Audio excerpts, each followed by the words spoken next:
Pasukan Zionis Israel terus bergerak masuk ke dalam zona penyangga dataran tinggi Golan yang merupakan wilayah teritori Suriah. Dengan manuvernya ini, akankah Israel mewujudkan Israel Raya di saat Rusia dan Iran semakin kehilangan sekutunya di Timur Tengah? Untuk membahasnya telah bergabung pakar hubungan internasional UNPAD, Dr. Teguh Rejasya. Selamat sore, Pak Reza. Selamat sore. Baik, Pak Reza, sebetulnya apa yang dilakukan Israel di Suriah di tengah kekacauan negara tersebut akibat tumbangnya Presiden Bashar al-Assad ini? Israel sangat lihai menggunakan momentum ya. Pada saat negara-negara di Timur Tengah tercerai-berai, kemudian mereka tidak bersatu secara bilateral, regional maupun di PBB, maka Israel berhasil mempraktekkan sesuatu yang dalam teori itu namanya gunboat policy. Jadi gunboat policy itu adalah menyerang secara mendadak, kemudian nanti ujung-ujungnya memaksakan sebuah proposal kerjasama ataupun proposal perdamaian. Dan ini adalah langkah selanjutnya dari Israel ya. Dan Israel berhasil melakukan koordinasi darat, laut, dan udara. Misalnya membom pelabuhan Al-Baida dan Latakia, dan di situ sudah ada 15 kapal yang dihancurkan. Kemudian angkatan udaranya menyerang setidaknya 350 target yang dikatakan adalah guna menjamin tidak munculnya lagi kekuatan-kekuatan ekstremis dan juga mencegah kedepannya Syria menjadi musuh Israel. Kemudian juga Israel, Menteri Pertahanannya mengatakan yang kita hancurkan adalah instalasi strategis yang berpotensi mengganggu Israel di kelak kemudian hari. Jadi dalam kenyataannya 350 target tersebut adalah bandara, kemudian stasiun-stasiun militer, pusat-pusat senjata, ruang amunisi, dan instalasi peluru kendali yang menurut Israel harus dikuasai agar tidak jatuh ke tangan pemberontak. Cuman masalahnya sekarang, keadaan sekarang sudah membuat Israel pada posisi di atas angin. Konsepsi Israel Raya itu semakin menjadi, di mana sekarang ada kecenderungan Israel memperluas wilayahnya.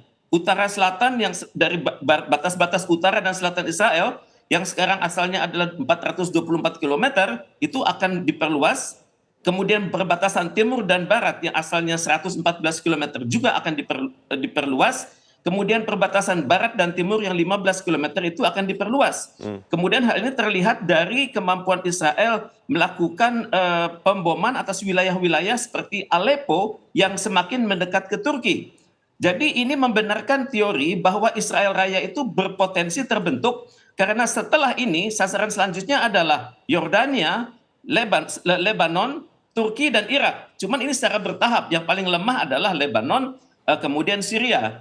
Jadi untuk hal ini ya Israel tampaknya pelan-pelan akan semakin memperluas wilayah dan dunia juga tidak mengkritik hal itu. Baik, Pak Reza. Di mana Menteri Luar Negeri Amerika Serikat Antony Blinken hanya mengatakan kelompok yang sekarang berkuasa, kelompok yang sekarang menguasai wilayah Syria tersebut, yakni Hayat Tahrir al-Syam, itu dikhawatirkan tidak mampu melindungi kelompok-kelompok minoritas yang ada di situ. Kalau dalam waktu beberapa hari yang dikatakan oleh Antony Blinken ini terwujud, maka tidak mustahil akan ada serangan lebih lanjut oleh Amerika ini kali. Ya. Dan persiapan itu sudah kelihatan. Misalnya kalau kita lihat New York Times mengatakan jangan sampai terjadi power vacuum, karena power vacuum atau kekosongan kekuasaan akan menimbulkan ekstremisme. Dan ekstremisme adalah kata-kata kunci yang berdekatan dengan terorisme yang bisa diberangus secara tiba-tiba oleh Amerika Serikat. Jadi kita melihat bahwa situasi di Syria ini tidak menjadi lebih baik. Ya. Dari lubang buaya mereka berhadapan dengan kandang macan. Baik, Pak Reza, itu yang ingin saya tanyakan. Lalu bagaimana dengan masa depan Suriah di bawah kepemimpinan atau kelompok oposisi HTS ini nantinya? Mengingat kalau kita lihat bahwa Israel ini kan juga menginvasi dengan sangat luar biasa. Jadi bagaimana masa depan Israel masa depan Suriah sepeninggalan dari Bashar al-Assad ini? Kalau saya melihat target-target pemboman yang dilakukan oleh Israel itu sudah tidak menyisakan lagi potensi militer untuk bahkan potensi militer untuk mempertahankan diri juga tidak ada begitu. Jadi saya perhatikan sekarang serangan ini akan terus menerus dan nanti Israel yang menentukan kemenangannya sendiri. Gunboat policy ini akan diakhiri dengan sebuah proposal yang mengatakan Israel merasa sudah terjamin tidak ada ancaman dari Syria. Dan kemudian pada saat yang sama kelompok HTS ini tidak memiliki kemampuan teritorial. Mereka hanya menguasai wilayah tertentu saja. Pada saat yang sama kombinasi dari kelompok-kelompok yang lain itu juga besar. Jadi saya khawatir HTS ini sedang euforia juga begitu. Mereka berpikir kemenangan jangka pendek, tidak berpikir malapetaka masa depan. Karena yang dipertaruhkan adalah 22 juta rakyat Syria yang sekarang berpotensi eksodus ke sekeliling Syria. Dan ini akan menjadi masalah baru, masalah kemanusiaan di dunia.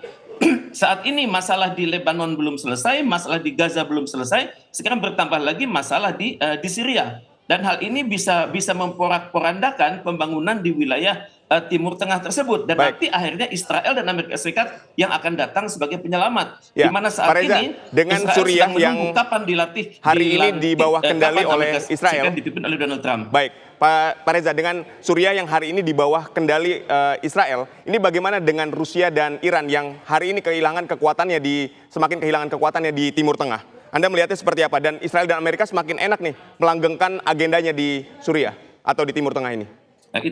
Nah, itu yang terjadi. Dan ini juga merupakan pelajaran yang sangat mahal bagi negara manapun di Timur Tengah. Jangan tergantung pada kekuatan luar, ini untuk Suriah. Kemudian pada saat yang sama, mereka harus berpikir bahwa pembangunan itu bukan hanya security approach, tapi juga prosperity approach. Jadi harus berjalan seimbang. Karena salah satu hal yang membuat rezim Assad ini tumbang adalah rendahnya rasa percaya diri rakyat atas pemimpin mereka. Dan ke depan saya pikir Rusia juga sedang menimbang-nimbang apa yang hendaknya dilakukan karena pijakannya sudah tidak ada lagi dan pelabuhan Rusia di sana juga sudah dihancurkan oleh angkatan udara Israel. Dan sekarang memang betul Amerika Serikat dan Israel sedang menunggu waktu saja kapan Donald Trump dilantik dan mereka akan membuat proposal baru yang intinya adalah perluasan wilayah Israel hingga masuk ke wilayah Syria. Baik, terima kasih Pak Reza atas informasi dan analisisnya terhadap segmen ini. Serangan terhadap Suriah dan Zionis ini berusaha untuk mewujudkan Israel Raya di sana. Nanti kita masih akan sama-sama menyaksikan. Sekali lagi terima kasih, sehat dan sukses selalu untuk Pak Reza.